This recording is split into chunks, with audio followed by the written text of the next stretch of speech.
Okay. Hi, Marcus here, and welcome to the first ever post-mortem for delicious Checkmate.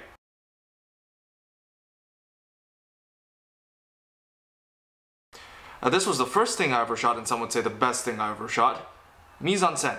It's French for put in scene, literally everything that's in the frame. And funny enough, on French posters, if it says mise en scène by someone, that means that's the cinematographer. The exercise called for telling the story with one shot, no cuts, no sound, no dialogue, nothing, not even color. To date, this is probably the most low-tech project I've ever worked on. I mean, I almost didn't need to do anything, which is probably why it went so smoothly. I didn't need to write a script, I didn't need a shot list, I didn't even really cast because I just found two actors who were in the acting program at school. Both great performers. I've never worked with them since, which is probably a testament to how bad I was a director at first. All I needed for this shoot was a set of chess and a candy bar. Now, the whole thing from pre-production to post-production took about 5 days. 3 of those days was waiting for the lab to process the film. In case it wasn't obvious, this was shot on 16mm black and white film, rolled through an Arriflex 16S cameras, one of these babies. It was so old it probably had sand from Omaha Beach lodged in the gear somewhere. Plus, the film was developed and transferred by the school and not a professional lab. Now, why does this matter? Okay, for those of you who have no concept of what film is, now if you've ever seen old movies or depictions of period filmmaking movies, you know, you see one of those guys with the huge cameras and they're, you know, cranking that handle on the side. The reason they're doing this is because back in those days, you actually had to get a roll of film.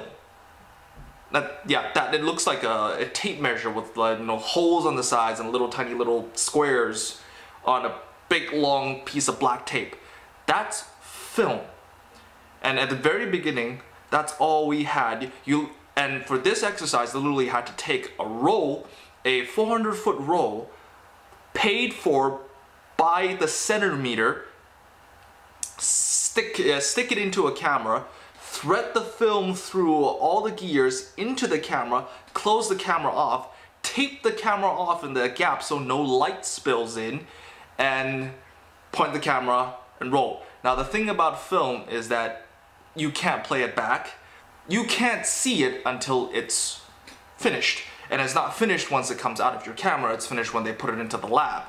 Unfortunately, the camera and film doesn't see the same way a human eye sees. You can't tell if your shot was in focus, if it's bright enough, if you shot the right thing until someone's taken this roll of tape, stuck it in an acid bath, and through however many other chemical processes, taken it out, shone a light through it, and saw the image. Back in the day, you also had to edit with film, which means literally rolling out the strips of film, physically cutting them where you want to cut, and taping or gluing two pieces of film together.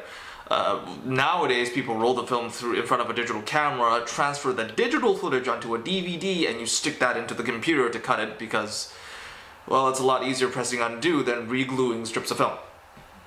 And you can tell this was a really cheap transfer because of all the gunk around the frame.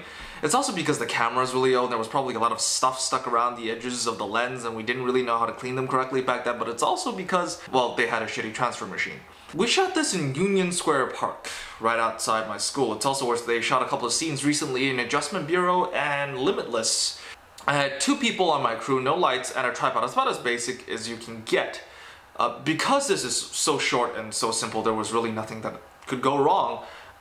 I mean, a park ranger did decide to give me shit by telling me that I couldn't shoot in this particular area of the park. Not just in the park, I could shoot in the park, just not in this particular place. Meanwhile, there were 2 other film crews rolling at the same time, and I guess he made the rounds. And this is where I learned the first lesson of filmmaking. If they're not looking, you keep rolling. He walked away, I pushed roll, and before he could come around for another go, I was done.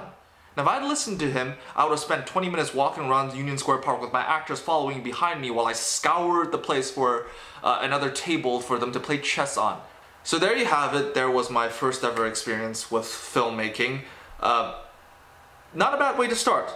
Tune in next time to see how it got worse.